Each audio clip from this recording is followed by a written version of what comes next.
Today I be sharing 12 lessons from the book psychology of money, जो कि रचित है किसके द्वारा, मॉर्गन हाउसल के द्वारा। इस किताब को पढ़ने के बाद कुछ 12 लेसन्स हैं जो कि सबको सीखने मिलते हैं एंड आर वेरी कॉमन, पर जिन्होंने नहीं पढ़ी है उनके लिए may be these lessons can be life changing. तो बिना किसी देर के चलते हैं वीडियो के अंदर। Lesson number 1 is no one is crazy. तो कोट कहता है people do some crazy things with money but no one is crazy. अर्थात देखो, कभी ना कभी तुमने अपनी ज़िंदगी में ऐसा कोई आदमी देखा ही होगा जो कि बहुत ही कंजूस होगा और जो पैसे खर्च करने के बाद उसका दिल ही मुंह में आ जाता होगा या उससे खर्च नहीं होते होंगे। और कहीं दूसरी तरफ पे अगर तुम मेरा एग्जाम्पल हो तो मुझे पैसे खर्च करने में इतना कुछ नहीं लगता है, मैं कर देती हूँ। ऐसा कहा जाता है कि जितने भी लोग होते हैं जिनका परसेप्शन मनी को लेकर के ऐसा रहता है दोनों तरीके से, वो कहीं ना कहीं उनके पास्ट एक्सपीरियंसेस के कारण या उनके एक्सपीरियंसेस या उनकी सराउंडिंग के कारण होता है। हो सकता है वो जो दूसरा आदमी है उसने कहीं ना कहीं अपने जीवन में हार्डशिप्स फेस की हों या फिर उसका लाइफ इतना आसान नहीं रहा हो जिस कारण उसको पैसे की अहमियत इस तरीके से या पैसे को लेकर के उसका इस तरीके का परसेप्शन बन गया हो। So it depends person to person, इसलिए किसी को भी कंजूस कहना बंद कर दो दोस्तों। Lesson number 2 is the role of luck and risk. Nothing is as good or as bad it is Nothing is as good or as bad Nothing is as good or as bad as it seems। तो इस line को पढ़ने में मुझे 2 साल लग गए हैं। अर्थात देखो दोस्तों, लक और रिस्क दो ऐसी चीज़ें हैं जो कि बहुत ही अहमियत या बहुत ही बड़ा रोल जो है वो प्ले करती हैं किसी भी चीज़ में। कई बार हमें ऐसे लगता है सिर्फ हार्डवर्क से हो जाएगा, कई बार हमें लगता है सिर्फ रिस्क लेने से हो जाएगा, कई बार हमें लगता है सिर्फ लक से हो जाएगा। ऐसे नहीं होता है, सारे फैक्टर्स इक्वली एंड थोड़ा थोड़ा इंपॉर्टेंट रोल प्ले करते हैं। अगर एग्जाम्पल लोगे तो बिल गेट्स ने कुछ उन चुनिंदा स्कूल में से ही एक स्कूल चुना जिसमें कि कंप्यूटर था, तो ना रहता कंप्यूटर ना बनता माइक्रोसॉफ्ट वाली चीज़ हो जाती। तो इसीलिए बहुत बड़ा इंपॉर्टेंट रोल प्ले किया उन्होंने उनकी ज़िंदगी में, लक ने, कि वो उन्हीं में से एक स्कूल में गए, कुछ चुनिंदा उन स्कूलों में से एक में गए जिसमें कि कंप्यूटर था, प्रेजेंट था, मौजूद था उस समय पे। सो येस, आप कह सकते हो लक ने उनकी ज़िंदगी में बहुत इंपॉर्टेंट रोल प्ले किया और इस चीज़ को अपनाना या समझना is very important. Lesson number 3 is never enough. ये तो समझाने की भी ज़रूरत नहीं है कि हम मनुष्यों को कभी भी पर्याप्त चीज़ें लगती ही नहीं, हमें हमेशा लगता है कि और थोड़ा सा आ जाए, थोड़ा और वाला सीन होता है। एक कहानी सुनाती हूँ दोस्तों। मैं काफ़ी छोटी थी तब मैंने एक कहानी देखी थी, कार्टून पे आती थी, कृष्ण ट्रिशन बाल्टी बॉय पे। तो उसमें एक बहुत बढ़िया मालगुजार रहता है और उसके पास थैलियाँ रहती हैं, उस एक थैली में 100 के जो है सिक्के रहते हैं, मतलब 100 सिक्के रहते हैं। तो उसके बाद भी संतुष्ट नहीं रहता है, कभी रात में ढंग से सो नहीं पाता है, चैन से सो नहीं पाता है। तो और उसके बाजू में ना एक किसान रहता है, वो मस्त मज़े करता है, थोड़ा बहुत अपना खाना करता है, अपने बच्चे के साथ खेलता है, अपनी बीवी को दिखता है, इस तरीके से रहता है। तो उसके बाद कुछ समय बाद क्या करता है, उसका जो एक क्या रहता है, मुनीम रहता है, मुनीम से वो पूछता है कि यार मेरे साथ ऐसे क्यों हो रहा है, मेरे पास सब कुछ है, उसके बाद में मैं खुश नहीं हूँ। तो उसने बोला कि इसका सवाल का मैं आपको जवाब देता हूँ। तो बोले कैसे? तो उसने क्या किया, फिर वो गया और उसने एक पोटली निकाली, उसमें 99 सिक्के रखे सोने के, और वो जा कर के कहाँ पर रख के आ गया, उसके खेत में गड़ाया आया, जो बाजू वाला किसान था उसके खेत में। जब किसान हल चला रहा था तो उसको वो पोटली मिली, उसने गिनना चालू किया तो वो 99 सिक्के निकले।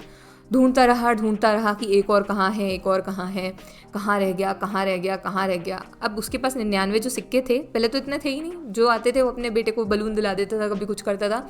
लेकिन अब क्योंकि उसके पास 99 सिक्के भी थे तो उसका बेटा कुछ बोलता था वो दिलाना भी बंद कर दिया, उसकी वाइफ का कुछ सामान टूट गया तो बोलता था कि अभी इसी से काम चला लो, इस तरीके की हरकतें वो करने लग गया।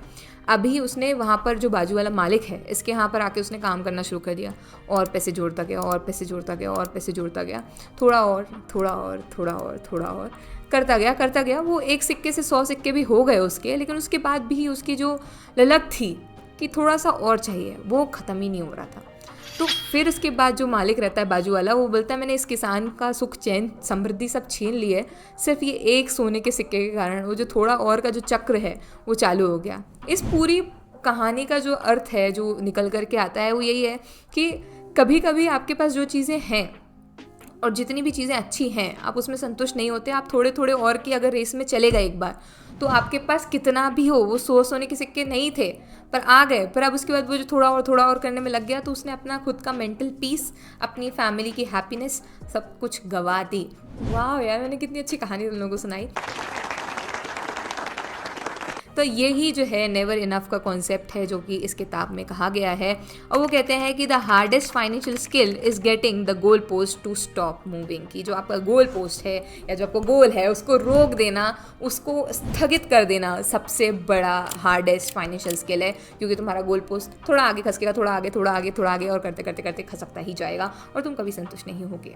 Lesson number 4 is the power of compounding. 1 के 2 होते हैं, 2 के 3 नहीं होते हैं, 2 के 4 होते हैं, 4 के 8 नहीं होते, 4 के 16 होंगे। So this is the power of compounding. इसमें बोला गया है कि compounding is the most powerful force in the universe. छोटी छोटी चीज़ों से ही है भाई दरिया दरिया से पहाड़ बन जाता है दोस्तों वाला सीन इसमें बताया गया है।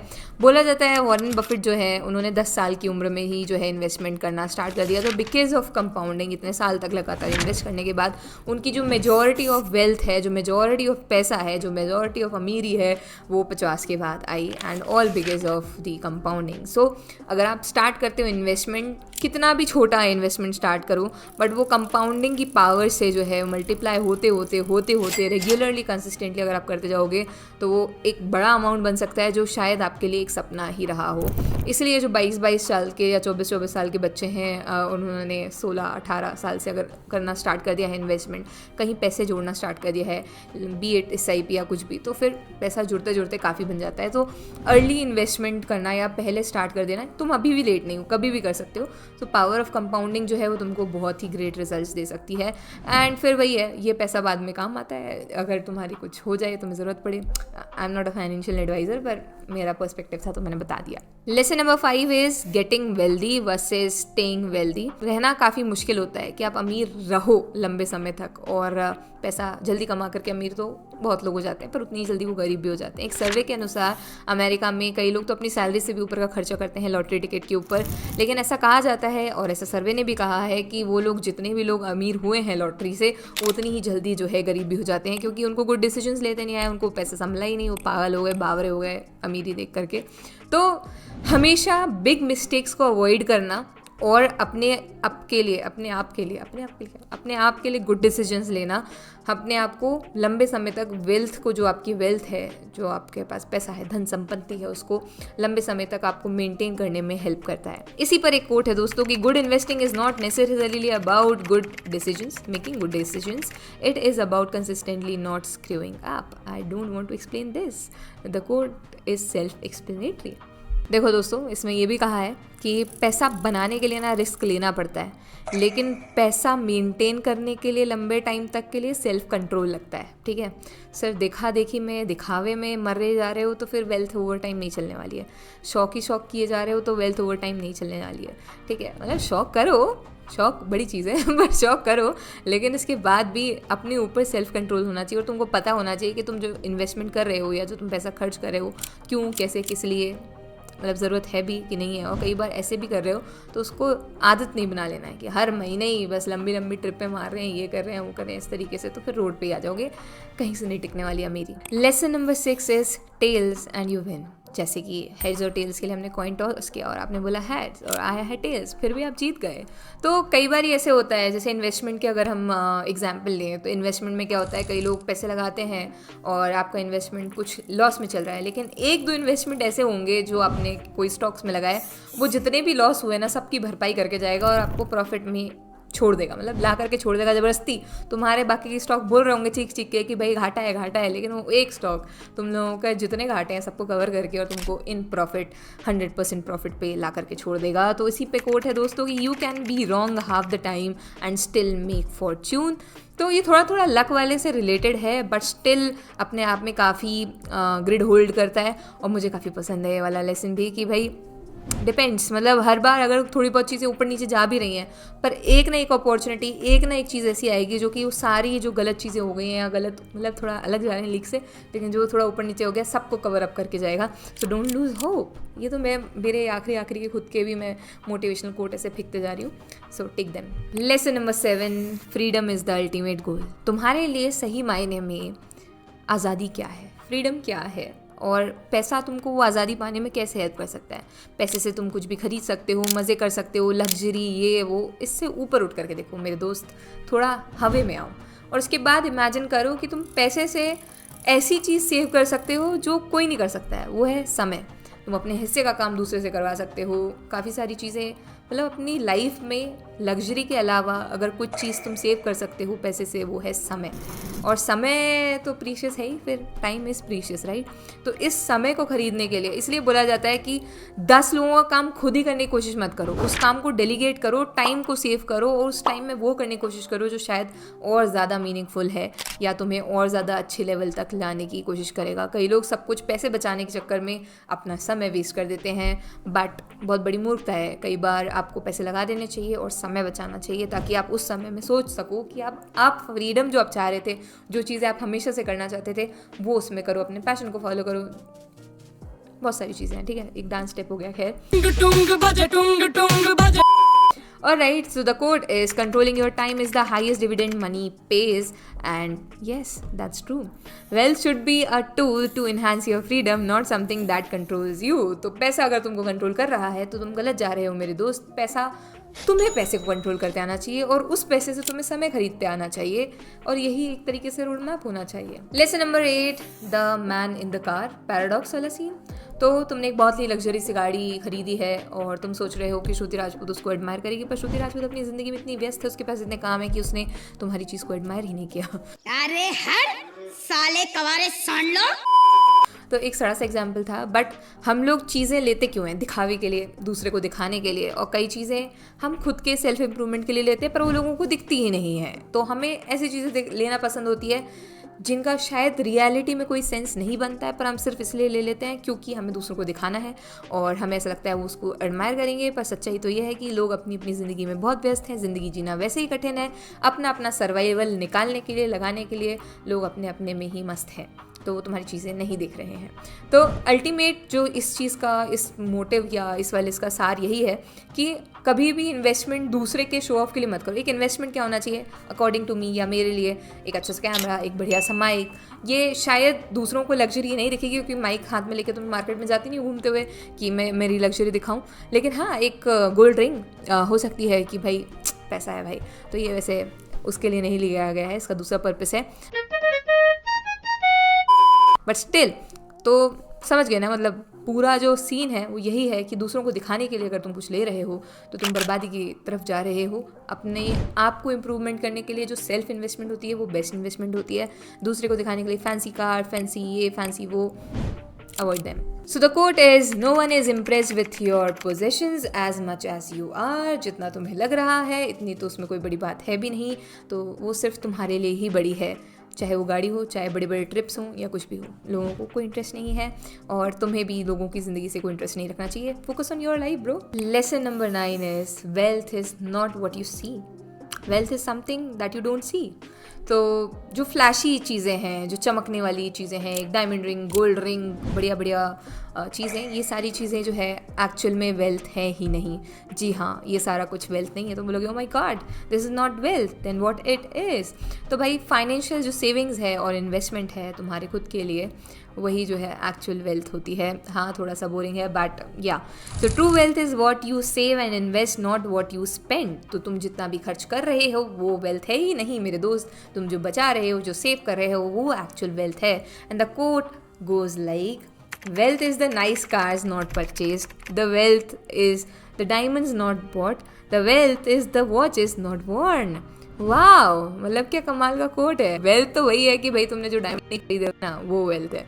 जो तुमने कार्स नहीं खरीदी हुई वो वेल्थ है। Yes, a deep meaning. अगर तुम्हें समझ में आता है तो you have to write it in the comment section below, और अदरवाइज आई विल एक्सप्लेन फिर से कभी कोई वीडियो बनाया था। So lesson number 10, the importance of saving, and the quote is, building wealth has too little to do with your income or investment returns and lots to do with your savings rate।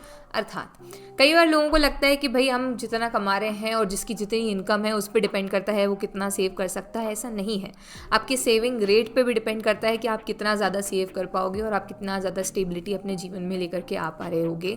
एक अच्छा example देती हूँ। जिन लोगों की mummy's house wife होगी उनको पता होगा कि कुछ ना कुछ मम्मी लोग थोड़ा बहुत पैसा इधर उधर बचा करके रखती हैं, और कभी जब निकालती हैं तो देख करके लगता है बाप रे, इतना सारा पैसा सेव किया, बहुत पैसा है मेरे पास, इतना पैसा है कि खत्म ही नहीं हो रहा। वो सेविंग रेट होता है उनका, और उनकी जो शिद्दत होती है कि भाई सेव करके रखना है, वो भी सारी चीज़ें होती है, तो वो सेव करती रहती हैं। जब जैसा मौका मिलता है, कभी 50, कभी 100, कभी 500, तो ये जो है रेट हुआ जब जैसा मौका पड़े तब वैसा सेव करो, और वो फिर कंपाउंडिंग वाली चीज़ तो होती है, धीरे धीरे वो बढ़ता जाता है बढ़ता जाता है बढ़ता जाता है, और जब तुम्हें ज़रूरत होगी तब वो पैसा तुम्हारे बहुत काम आ रहा होगा।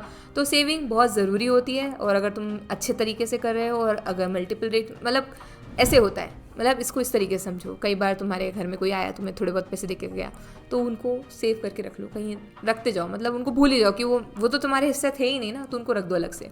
या तुमने कुछ अच्छा टिप विप मिली है तुम्हें, तुमने कोई ऑर्डर किया या कुछ ऐसा हुआ, तो उसको अलग से रख दो। वो तुम्हारी इनकम का पार्ट है ही नहीं, वो तुम्हारी एक्स्ट्रा सेविंग्स में जाना चाहिए। और अगर सेविंग्स इनकम में से भी निकालनी है, तो तुम्हारी कितनी भी कम इनकम हो, अगर तुम खुद से संकल्प लेते हो कि भाई इतना सेव करना है, तो तुम थोड़ा सा अमाउंट निकाल करके रख सकते हो। जनरली लोग जो अच्छा खासा कमाते हैं 60 to 70% सेव कर देते हैं, इन्वेस्ट कर देते हैं या सेव कर देते हैं। So it depends. Alright, consistent saving is the key to build the wealth regardless of how much you earn. This was the quote. Lesson number 11 is reasonable versus rational. तो कई लोग बोलते हैं, फाइनेंशियल एडवाइजर्स बोलते हैं, market fits जो होते हैं वो बोलते हैं कि भाई पैसा घर में इन्वेस्ट करना सबसे बड़ी मूर्खता है, पर जो इंसान घर में रह रहा है तो ऐसे कचरे से घर में रह नहीं सकता, उसको सुंदर बनाना रीजनेबल, भाई रीज़न है ना इसका, हम रह रहे हैं इस घर में, ये ठीक ठाक दिखना चाहिए, अच्छा बनना चाहिए, अच्छा लगना चाहिए, किसी और के लिए नहीं, तो हमारे खुद के लिए, ये हमारे स्वयं का रीज़न है। और शायद वो एक फाइनेंशियल एस्पेक्ट से उतना ज़्यादा फिट नहीं करता। तो तुम अगर घर लेने की सोच रहे हो, पर लोग बोल रहे हैं किराए के घर में अपनी ज़िंदगी काट दो, तो भाई मतलब तुम्हें पता है किसकी सुननी है, ठीक है। So the code is you have to do what is reasonable to you, not what's rational to the market. Alright, got it?